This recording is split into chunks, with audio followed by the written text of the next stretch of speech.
Hello, my name is Greg Massi, and this is episode number 48 of The Color of Air, a podcast about the musical journey. And my guest this week is Jenn Taiga. I first encountered Jenn's music last year when I was exploring and discovering Dungeon Synth for the first time. I focused primarily on the artists that kind of surround the whole Northeast Dungeon Siege scene, and at the time, I had preconceptions, I think, about what I expected Dungeon Synth to sound like, Dungeon Synth to be. And I quickly learned by exploring and hearing all these different artists that the Dungeon Synth scene is a lot more varied than I had first imagined. And I learned that a lot of the artists come at Dungeon Synth from different approaches, different styles of composition, performance, production, etc. And I feel like discovering Jenn's music was a big part of learning that lesson for me. And I've been struggling with the best way to describe her music. And then I realized the best description is the description that's on her Bandcamp page, which says, "Hailing from the forests of western Massachusetts, Jenn Taiga combines an array of synthesizers with a background in classical music, an inspired ear for the phantasmal to create eerie soundscapes and blistering melodies. Combining influences from Berlin School, progressive rock, and dungeon synth, Jenn aims to conjure visions of chthonic madness and psychosexual insanity." And I don't think you can get a better description than that. And I hope it helps get an image in your mind of what her music sounds like. During this year's Northeast Dungeon Siege, in addition to having an amazing performance, which you can find on YouTube, Jenn was also one of the artists who was in the chat room when I hosted my album release party for the Feast of Fools, and offered up a lot of encouragement and support about my music at the time, while not actually knowing me at all. So getting the chance to sit down and talk with Jenn and get to know her a little better was an absolute joy. One other thing I learned last year while exploring Dungeon Synth and discovering all the artists and folks kind of associated with the Northeast Dungeon Siege scene was I saw that there was a large number of LGBTQIA artists who were involved. And to be honest, I found that really awesome, very inspiring to see. And while we only briefly touch on Jenn's transition in the course of this interview, Jenn is very open and honest on her social media about her life and her transition.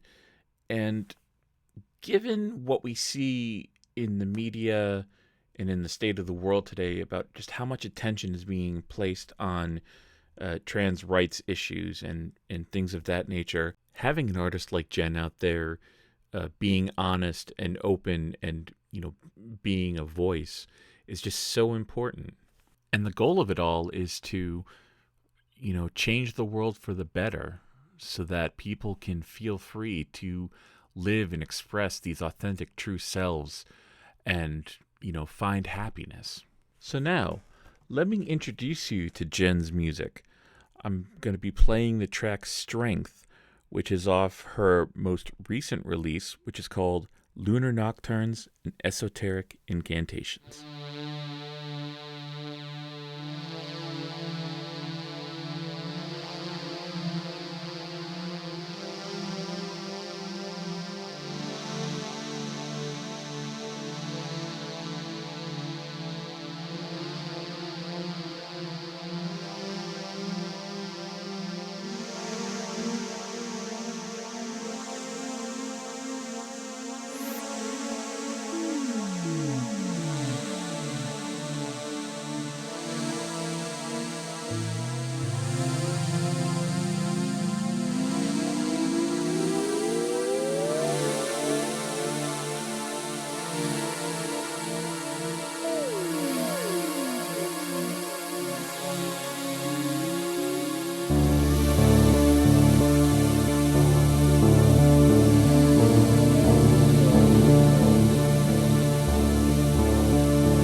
Sorry, I forgot to hit the record button earlier. Sorry. Oops. It's okay. All right. So it's all right. Don't worry. I'm glad I noticed it now and not an hour from now. Anyway, you brought up, in your words, loathing writing music, and I felt, especially, based on your performance at the Northeast Dungeon Siege this year, do you tend to go more for that kind of improv feel with your music? Because that, to me, that's kind of seems to me where you come from a lot, if that makes any sense. It does. I enjoy improvising in front of other humans. There's a certain adrenal response that you get from that of, okay, I need to do this. If I fuck up, people will see it, and I need to know how to recover. It's exhilarating, it makes your chest pound, and it makes your blood go all crazy. I need that. I love that. That's what I find satisfying about the creation of music. I'm trying to get more into writing, and I'm trying to learn to enjoy that a little bit more. But at the end of the day, if given the option to either write a song or go perform a show out somewhere, I'm going to go out and perform 10 times out of 10 when it's safe. Yeah. I do sketch out skeletons of sets, like for my latest Dungeon Siege performance, for example. I had programmed each sequence in my sequencer. Okay. And I sort of plotted out, okay, yeah, this part's going to go into this part, and then it's going to go into that part. But what each of those parts entailed and how I got from point A to point B to point C to point D, etc., was all going to be made up on the spot. Okay, cool. On that way, Yeah, I agree. And, I feel like, even though I've done some pieces where I've actually sat down and actually written the music and everything, I feel like a lot of stuff I've also did in the last year entailed my kind of like improv ambient sets. And again, it was kind of a similar thing where I would sketch out, like I would program just a basic synth, like a sequence or a drum beat or something like that, or figure out what sounds I was going to use and then just hit record and then just go for it and see what comes up. And you're right, like if you mess up, even though we're talking about like maybe 2 or 3 people watching me on Twitch as opposed to a crowd of people, but yeah, they're going to see you if you mess up. They're going to see how you recover. And yeah, I agree with that kind of exhilarating feeling in it. And it did kind of, in my own little weird isolated world, make me feel connected to something bigger, so I agree with that. Yeah, no, that's an astute way of looking at it. One of the facets of improvisation and live performance that I particularly enjoy is the connection between the performer and the audience and the other acts on a bill. When gigging is a thing, I like tailoring my sets to what some of the other bands are doing. Oftentimes I play with a lot of metal bands, so I'll throw a little bit more distortion into my sound. If I'm playing with doom bands, I'll maybe drop my sequences an extra octave just to get that, Yeah. If I'm playing with more dancey acts, I'll set my tempo up a little bit and try to maybe repeat the melodies a little bit more frequently instead of just going off into Odyssey land. It keeps things interesting and exciting for me in a way that I don't have the discipline to impose on myself. And I enjoy that. Okay. It helps me be a better artist. Okay. And one thing I was curious about, because I think I may have gotten this from your Bandcamp bio, but did you come from a classical background initially? Mm-hmm. Yeah. I'm a classical pianist primarily, or at least I was primarily. I've been doing that since I was 7 years old. Okay.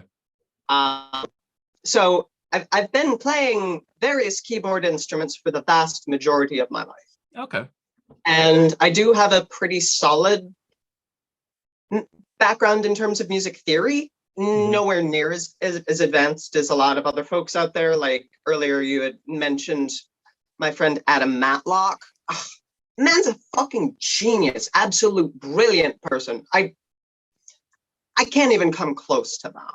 but I know enough to get myself into trouble. Okay. That's a good way of putting it. And because this is something I've noticed over the years with musicians I've played with, in terms of coming from a classical background. Did you struggle at all with going from kind of the rigid classical thing to the more free flowing like style you kind of perform with now? Did you have any issue going from one to the other? Because I've known some people who have had that kind of issue where they came from classical background. You ask them to improv and they're like, they freeze up and they're like, wait, how do I do that? Thankfully, I managed to circumvent that issue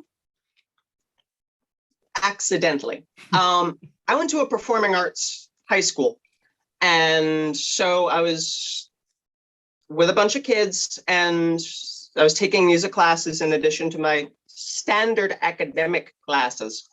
I was one of the few kids who had a formal background in training. Everybody else just played intuitively. Okay. And so it was really hard for me to sort of fit into that. I didn't know how to improvise. I couldn't learn stuff by ear. I still can't. And over that period of like 4 to 6 years, because it was middle and high school, that's when I learned how to improvise. And that was before I started writing music or making it as a soloist. So thankfully, by the time I decided that I wanted to create music as a soloist, I was already comfortable enough with improvising that wasn't an issue. Oh, okay. That's cool. Yeah. I didn't set out with wanting to do what most people know from me. That was actually a compromise for me. I wanted to do the whole rock band thing and, play out on stages and have the big drums and all this and get your big Hammond organ and, that whole experience. But I just couldn't find people to play with who wanted to do what I wanted to do and were also tolerable people. Okay. So I just decided, because I wanted to perform and I wanted to go out and be lauded. I wanted to be lauded with attention. I decided to perform as a soloist. That's awesome. And I mean, I think I feel the same way in terms of yeah, like I feel that kind of need to be lauded as well, which is why I love performing when I get the chance. Yeah. But also haven't had a chance to, and like everybody else, in over a year. So when you're talking about the different kind of bands you play with, have you found it difficult, like approaching or finding places to play, just doing the kind of set you're doing? I mean, like you said, you play with metal bands, you play with doom bands. Do you ever get put with like noise artists or that kind of like experimental sound? Some of my first shows were with noise acts, and that was actually really formative to me. Not only in being an inspiration for me to approach noise and atonal influence in my own music, but also for not being a stuck-up, pretentious cunt like I used to be. Okay. It opened my mind a lot to other types of artistic approach and other types of music, and I'm really thankful for that. But yeah, I play with whomever. I've played with DJs before. I've played with noise artists. I've played with free jazz bands. I've played with ambient artists of all stripes. Obviously, I've done work with dungeon synth people. I've done some more like soundscapey stuff. I've played with shoegaze artists. I've played with grindcore bands. I've played with punk bands. I play with whomever I can, really. I love mixed bills. I think that they're fun to play on because I get to do different things in my own music. And also, I enjoy attending them because it's not just the same shit 4 times in a row. I love that. But yeah, it's hard when you're trying to approach bookers or trying to approach venues when you're somebody like me who is very much a genre non-conforming artist. It's hard to explain in your elevator pitch exactly what you are and what they can expect. In Instead, I've very much relied on my reputation with other artists and have leaned on that. When I play shows that are outside of my local area, that is pretty much exclusively how I lean on, is, my friends in this area or that area, they help book the show for me. And I'm so thankful for all of them. But yeah, booking is hell. Yeah, yes, it is. And in terms of these gigs, I mean, you mentioned kind of doing some touring around and everything like that. I found touring around to be a very interesting experience, and just in terms of seeing different parts of this weird ass country we live in. um, I mean, what was kind of like what would you say is kind of like the weirdest venue you ever played? That depends on what you mean by weird. Weird in the there are two. Okay. One of which I can't talk a whole lot a bit about. That one was a show that I didn't actually advertise because it was a private event. I was doing a 6-hour incredibly ambient scoring of a rope and hook suspension event. Wow. Yeah, definitely not what one would consider like a normal concert by any means, but it was a whole lot of fun. Okay. The other one, which was definitely more of like a show, was a bicycle repair shop. That's cool. That one was actually local. It was at one of the colleges in the area on a Monday night. It was to support a touring band from Chicago. Okay. And I played a 2-minute set that night because one of the artists on the bill, a DJ, took, I want to say, an hour and a half, 2 hours to set up. Oh. Yeah. And now, mind you, you've seen the retinue of instruments that I gig with. I can set that up and be ready to go in 15 minutes. Yeah. So, yeah, depending on your definition of weird, either one of those two concepts. I think they both count. I mean, I know I always point to for me, like I say weird just be more so in sense of non-usual kind of venues. I know my old band played at a communist bookstore in South Dakota. Nice. Which it's just like, I'm like, how does this even exist? You're in South Dakota. How does South Dakota even have communists? I don't know. It ticked off a lot of things. It made me question a lot of what I previously looked at in terms of United States. Sure. Yeah, it's a very large country, and one of the coolest things about gigging out and touring is, like you said, just seeing all of the different shit and all of the different cool people that are out there. Mm-hmm. Exactly. It's an optimistic experience, assuming that the tour isn't a total down the tubes tour, Yeah, I agree. I completely agree. I mean,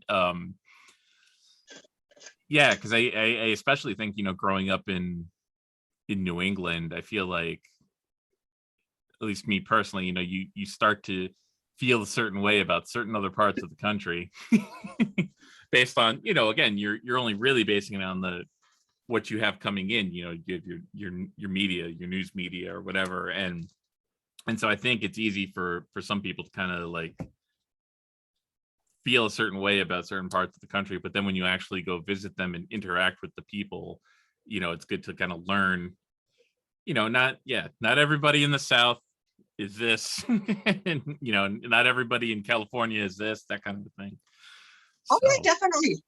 I was just having that conversation the other week on a date with somebody who, one of their favorite touring experiences as a transgender woman was playing in fucking Birmingham, Alabama, where everybody was just being really kind and nice and not, what one might expect if you're coming from, say, our background, from, like you said, a lot of the stereotypes that you get fed. Yeah. Oh yeah. I mean, yeah, my old band played in Hattiesburg, Mississippi, and I thought it was, completely, not what I expected at all. I mean, and it was, again, very welcoming, and very tolerant, open kind of crowd, which, again, you don't always expect, but it's a really nice thing to see that those kinds of things are happening around the country. To me, at least, Yeah. that was, so I was going to ask too, like, given this kind of the style you perform and record, how exactly did you kind of get involved with the dungeon synth scene? Because I know you definitely don't always fall into the like, you know what I mean, like the what people normally think of, and I don't mean that in a bad way. I just mean, you perform in a very certain way, and you don't have like a huge fantasy world that's built up with your artist or with your Bandcamp and everything. Yeah. It was an accident, actually. One of my booking contacts, a buddy of mine from Manchester, New Hampshire, sent me this cell phone video through Facebook Messenger at like 3 a.m. being like, "Oh my God, Jen, you need to listen to these people. You will love them. They're this band called Somber Arcane, and they dress up like wizards and they have synthesizers just like you." And me seeing this, I'd never seen anybody done anything even remotely like what I do before. I just think, oh my God, this is cool. I need to reach out. You're friends, right? Friend shapes. And so I reached out and was like, hey, it's really nice to see, another person who dresses up like a wizard and plays synthesizers on stage. And we just got to talking. Oh, cool. And that's how I sort of fell in and realized, hey, there's a whole community for this shit. And I fell in love with it. Obviously, not everything's going to be my cup of tea because not everybody can like everything.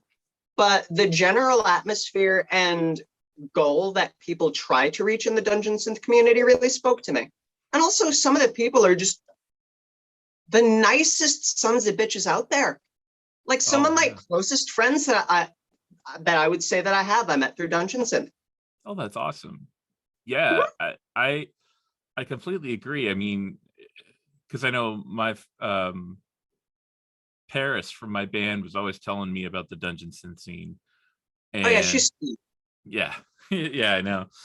But she's always like, oh, I think this is something you should check out. And then also I became Facebook friends with Jim from Cond, who also was very, like, oh, you should check this out. And I think, again, you think things are going to be a certain way in terms of like how this music is going to sound, and I'm sure I had my thought in my head, oh, okay, this is what it's going to be like. And I think what I loved, and I talked about this with Evergreen too, is that what I love is that there's just a welcoming of all types of expression, meaning, you can be hi-fi artist, you can have a lo-fi, do you record in a professional studio, do you record on your 4-track, do you record on your boombox?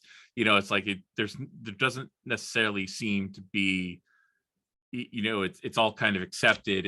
And do you pay for a really beautiful album cover, do you just draw something really quickly? And it like, and I love that.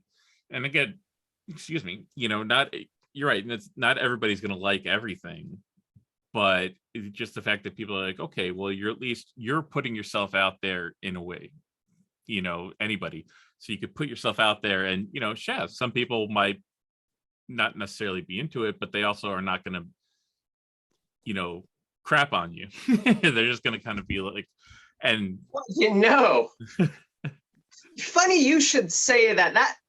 That's actually something that happens somewhat frequently, especially on the stupid fucking internet where people aren't looking you in the eyes and aren't within arm's reach. I got a whole lot of people shitting on my stuff all the fucking time. Oh, not really? so much recently, just because like I've sort of established myself in the past couple of years as an artist who isn't to be fucked with. But oh my God, there are people out there. Holy shit. Just last night I was arguing with somebody actually, who a friend of mine posted somewhere how they were surprised that there was still some Pumpkin Witch records out, because Pumpkin Witch is pretty good for what they do, and they're a well-loved project. I don't know if you're familiar with them, but they're very much one of the names. And so this motherfucker comes in being like, this is horrible, this isn't real music. And I'm just like, honey, who hurt you? Honey, poor dear. Can I listen to some of your music?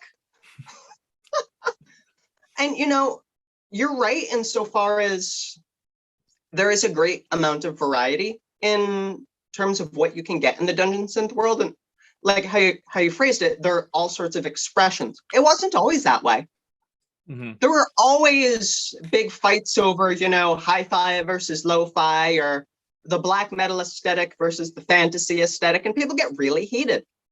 The most recent one being, gimmick acts or what have you. Like, honey, you're making wordless ambient music that you've written 4 novels per EP. Are you sure you want to talk about gimmicks? Yeah. Like, okay, well, maybe I've gotten, because I'm more recent to the scene, maybe I luckily missed some of that, and so I just get the rosy picture of artists who are very supportive of each other, and that made me very happy and made me want to become part of it, in some way, shape, or form. It's, again, just and because I was going in an electronic direction anyway during the pandemic, it just seemed like a natural fit to kind of like, all right, well, let's see what happens when I get try stuff out with these folks and see what the response is. So I mean, by and large, it's a great community. It's just that whenever you have a community that is as online as Dungeon Synth is, because let's face it, a lot of it is online, you're going to get a higher percentage of people who like using online communities to be dickles. There's really no other way about it. Yeah. And it's just an unfortunate fact of the medium, especially now where we're all sort of forced into physical isolation in varying degrees due to the pandemic and all of that. But there are a lot of different parts of the community that are very good. Yeah. Specifically, like you were mentioning earlier, with the whole NEDS crowd in particular, they're some of the best, I think. I'm friends with a lot of folks in that crowd. Myself being in New England and creating Dungeon Synth, I'm going to be, and also having great taste in the company that I keep. But it can be really, really, really, really wholesome in parts. And I, for one, am thankful to have been able to experience that. And I'm thankful that that was your first experience with the Dungeon Synth world as well. I feel like showing people how good things can be gives them more of an impetus to attempt to work towards that and to maintain that status quo. It instills a sort of optimism in the heart, and that's important for people, especially somebody, folks like us who view communities as being as important as they are. Yeah, that's cool. Wow, that's see, and this is the kind of stuff I was interested to get to understand, because again, as someone newer to it, I enjoy hearing about everything about it, and yeah, it's interesting to see where the scene has kind of ended up after, like you said, after the last couple of years, and probably after the last 10-15 years, how it was back in the late 90s or the early 2000s as opposed to it now. I'm sure it would be a completely different kind of dynamic, I'm guessing. Oh, yeah. Yeah, completely. I mean, Dungeon Synth as a phrase didn't come about until like the late 2000s, I think. Oh, okay. So before that, it was either just ambient, industrial, noise, or you just call it black metal and get beat up. So like, yeah, no, it's completely different from what I understand. Admittedly, I'm pretty new to it myself. Like I said, I'd only been made aware of what Dungeon Synth as a concept is a few years ago. Before that, I'd just play with literally whomever, and I still will, but I did then too. There wasn't so much of a branding focus as there is now, and I'm really thankful for that. But as for where the Dungeon Synth community and as a genre is right now, I feel personally really hopeful. It's gaining a lot of traction and momentum. You're seeing publications discussing it for the first time in my recollection. Yeah. And I think that bodes well because it's a genre that can bring a lot of people a lot of happiness. And the more people who are exposed to that, then by percentage, that means the more people who are going to be made happy by it. And that's just a great thing. Yeah. I agree with you. I mean, to me, that was kind of what I loved about the music is, no matter what kind of form they took, whenever there's an artist I listened to who I like, I loved, it brought me happiness, and, because I love sound even more than just music. I mean, I love the creation of different sounds, and and the production mind in me is always like, oh, how did you achieve that? How did, what I mean? Like, so I always find something interesting to kind of latch onto, when it's an artist who really speaks to me, which is, Yeah. and they all, it's all different experiences, but it really, so far at least, it's been a very cool experience. And Sure. and kind of building off that, I was going to ask you too, because this is kind of the music nerd section of the interview. I wanted to talk about the different components you use in terms of how you do a set, so to speak, because going through your records, I hear like, the sequence, that, I mean, not all the time, obviously, but I hear like when you bring in the sequencer for different things. And what I loved hearing from the early records to the most recent is that the kind of development of how the sequences work. And I remember when I put on the new record, I was like immediately drawn to like the sequence that was kind of creating these melodies over the top of just, so it's not just a it's like it's that, but it's got that steady rhythm, but then there's this like recurring melody, which I found very satisfying as a listener to just be like, oh, that's really awesome. Thank you. And then I hear I hear the solo, the lead playing kind of thing. And then I hear the Mellotron-esque choirs in the background, and then just the general noises and things like like that. And so how do you, like, when you're getting ready to perform, how do you approach it? Do you, like, I know you said you've kind of prepped sequences, but like, how do you know when you want to like transition to like this, I want to bring this out at this point, when to start playing, when to, what I mean, if I'm explaining that correctly. Feels right. Again, that depends a lot on the audience. There was this one show that always comes to my mind when I think about this concept. I was opening for 2 thrash metal bands. A band dropped the afternoon of a gig, and I was asked to fill in because the venue owners knew that I didn't have to check in with my band and see if we could make it. They just needed somebody because they didn't want to cancel the show. A bunch of people had already bought their tickets, etc. And so I'm thinking to myself, because I got the text while on my lunch break at work saying, hey, can you play tonight with these bands? I'm like, yeah, I can. And then I think about it for a second. I'm like, oh my God, what the fuck am I going to do? Like, I'm going to get beaten up.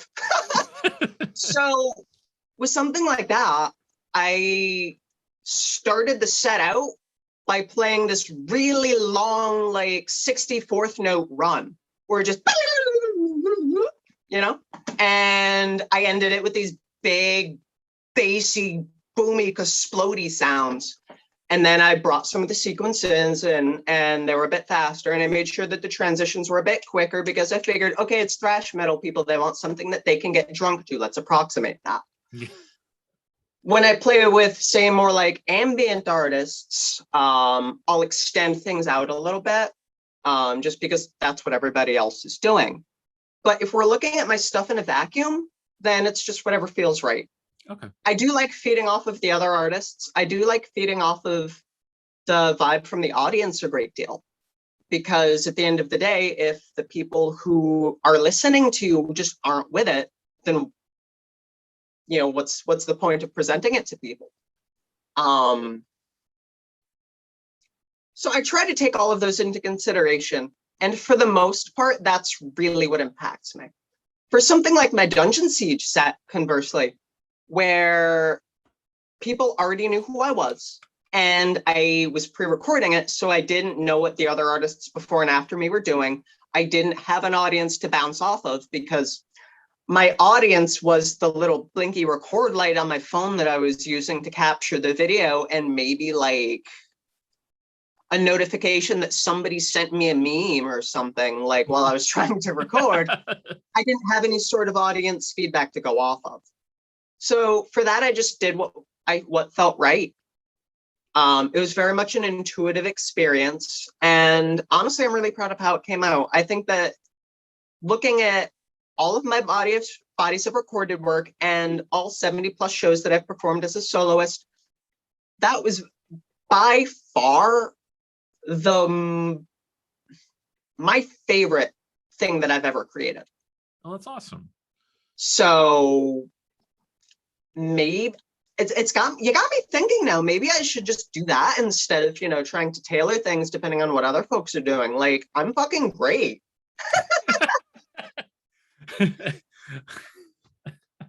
Look, you gotta have that confidence. Approach it with that. I'm fucking awesome. I mean, we are musicians. We are full of ourselves. Yeah. I remember somebody asked me recently about being on their podcast, which I don't normally get asked too much about that. But so my response I wanted to be was like, of course, I love talking about myself. Why would I say no to that? Why would I say no to the chance to be like, yeah, check this shit out. I've been working my ass off on shit for a year and people need to pay attention. Hell yeah. I just want to jump in to say thank you for listening, and here are the ways that you can support us. Subscribe to The Color of Air on your favorite podcast app like Apple, Stitcher, Radio Public, or Spotify, and be sure to rate and review. Also follow me on Twitch at twitch.tv/RetconGreg. Join our Patreon at patreon.com/Ret Con Industries, where we have 3 monthly subscription tiers of $1, $5, and $10.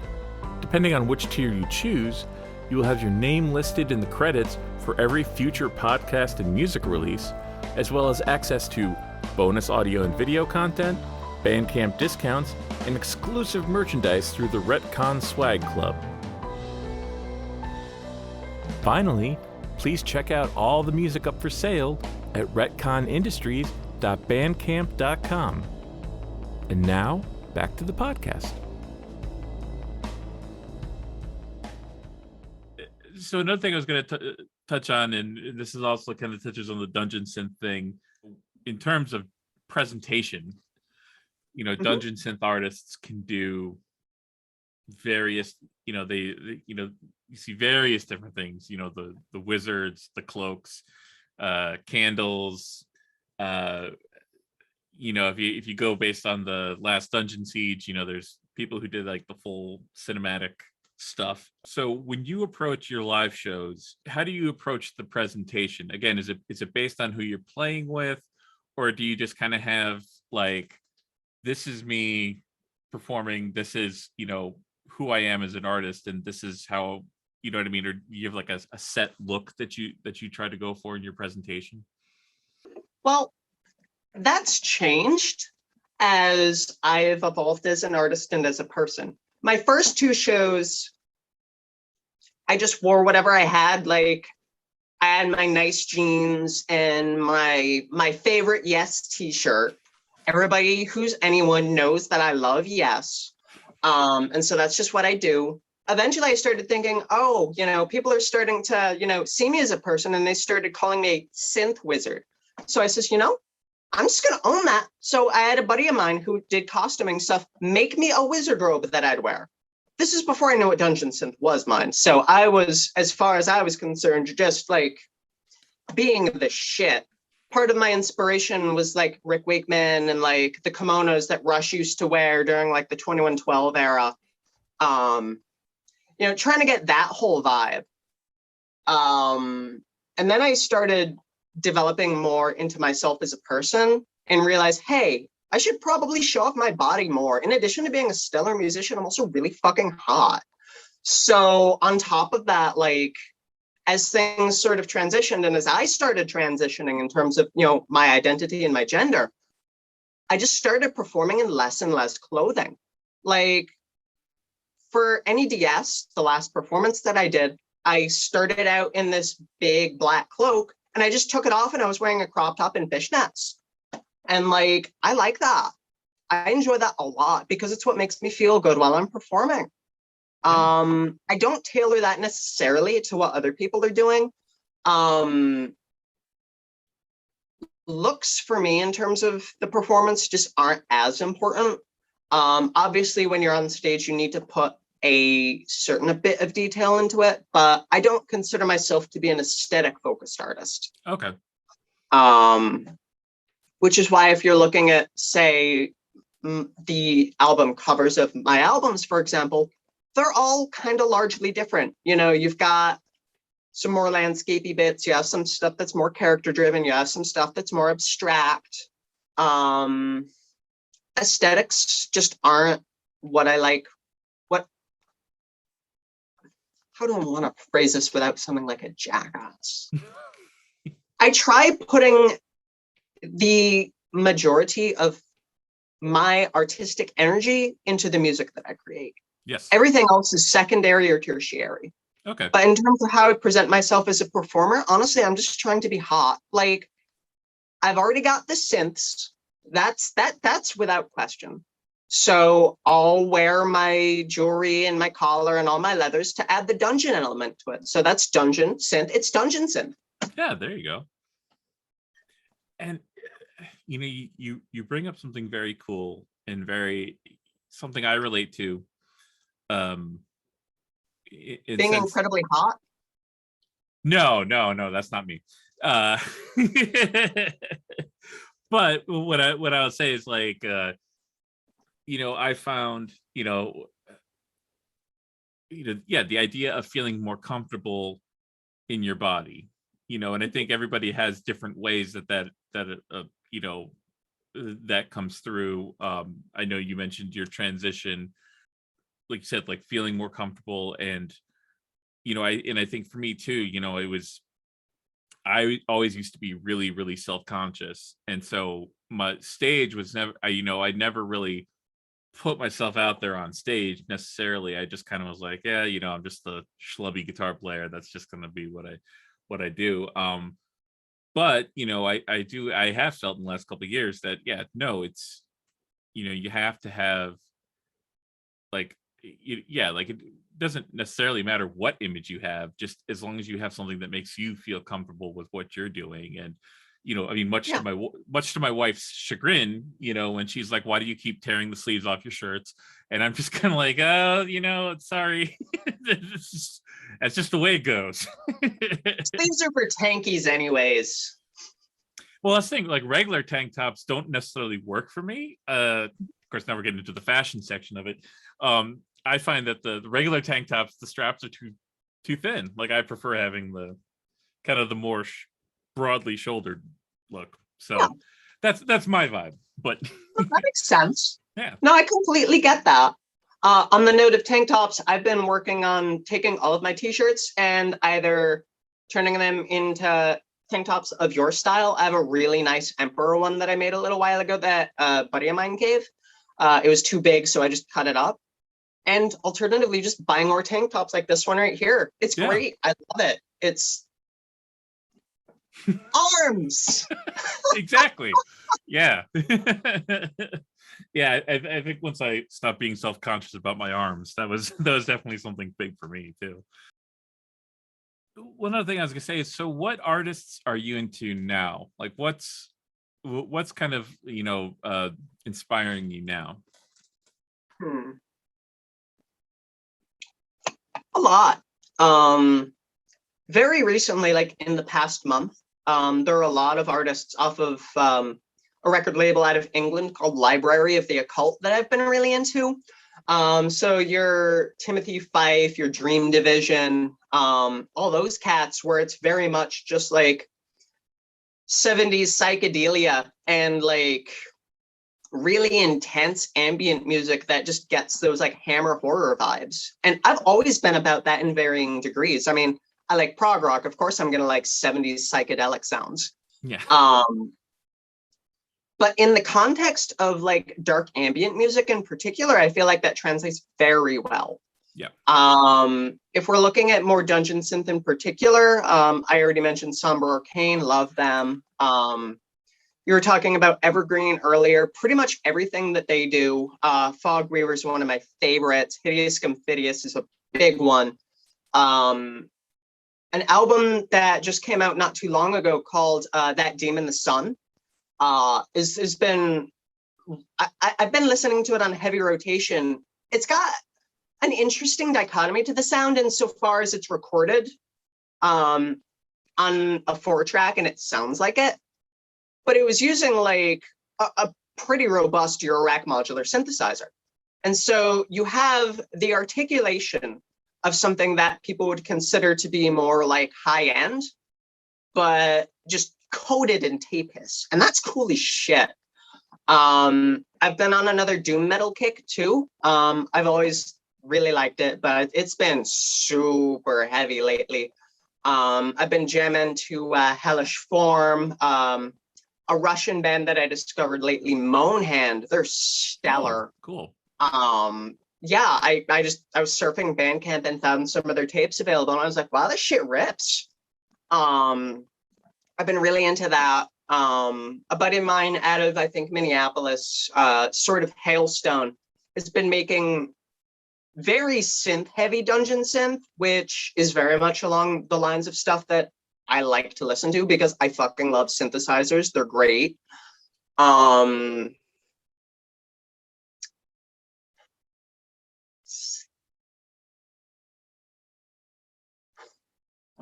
feel like that was a lot, but there's also a lot more that I'm listening to too. Honestly, I listen to a lot of my label mates. As you probably know, I'm on Tri-Druid Records, Yep. who curates only the best artists. But no, seriously, they do a great job, and I like listening to a lot of my label mates. A good third of my collection of tapes. I'm looking at my tape shelf. It's right above where I've got my camera. A good like quarter to a third of my tapes are from my label. You know, you've got your fucking Uprising, you've got Adzes, you've got Enslaved, Grogus, Ferriston, all those cats that I've just been really jamming. I've been listening to a lot of Adam Matlock's discography, which I have just been over the past couple of years because the dude's like at 30 plus projects. Yeah. Which is a phenomenon that you find in the dungeon synth world, which I have such a hard time comprehending. Like, in the time that it takes me to write and release one album, people have already put out discographies for like 5 or 6 different acts. Like, how the fuck? I agree with you. It boggles the fucking mind.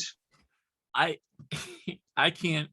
I have a hard enough time keeping one Bandcamp page, and that was my vibe too, in terms of just like, okay, I know I haven't done much dungeon synth under this name previously, but everything that I'm doing under this project name is electronic, so why not just keep it? I don't really feel the need to create a new project in it. You know, that's just more laziness on my part, or maybe not laziness, but just, you know, efficiency. Yeah. Yeah, we know what's going on. With the record label, how would you describe your experience in terms of, you know, how your music has gotten out there in terms of being labeled? Has it opened doors for you in terms of, you know, because I saw that you've been doing a lot of interviews recently and you've been getting a lot of reviews, which is amazing. Because I know with Dungeon Synth, you know, I shouldn't even just say with Dungeon Synth, with any kind of independent person who's putting out their stuff, getting that marketing and the promotion stuff out there is difficult. So has has being on the label given you a little bit more, been good for you in terms of exposure and getting that attention that, the project deserves? Well, that's awfully sweet of you to phrase it that way. Yeah. Honestly, a good half of my fan base came from the work that Treasured's Records has done in terms of getting my name out there and the releases that we've done together. The other half was just people that I've picked up from, at the risk of sounding full of myself, relentless and constant gigging out. Yeah. Because that's how they used to do it back in the day. And when I was young and impressionable, I'd listen to like old heads who'd say, oh, push the pavement, gig out. That's how you'll build your fan base, this and that. Like, that can work up to a certain extent. But if you're an artist like myself, who doesn't make music that's easily definable, it's a lot harder. Yeah. So having a label that has a built-in reputation where people associate that label with quality artists, it really has gone a long way. And I have definitely noticed a massive shift in how my music is perceived. Honestly, working with Treasured Records has been the best thing that I've ever done for myself in terms of music that doesn't have to do with the actual creation process of the music itself. And I am so blessed to be able to work with them. They're absolute sweethearts. And all of my label mates are gems too. That's amazing. That's really awesome to hear. Yeah, because I've noticed too, just as more and more people are kind of going the independent route, and you have these labels that crop up, and like you said, when you was it Library of the Occult? Did I get the name right? It's like, yeah, you get these labels who the label itself is, like it has an inherent quality or prestige to it. So, if someone says, oh, I'm putting out a record on this label, you're immediately going to get new interest, because you're going to have people who may not have heard of you, but are like, well, I follow what this record label does, and they curate really good artists. So this is going to be something, so I find that awesome. I think that's really great, personally. Yeah. I'm thankful that I was able to ride off of their coattails. Hey, however you get there, as long as you get there. Yeah. That's awesome. Let's see. So, I think that was all the basic questions that I kind of wrote up before I started today. I was running around like a madman earlier today, so I didn't get a chance to write down too much.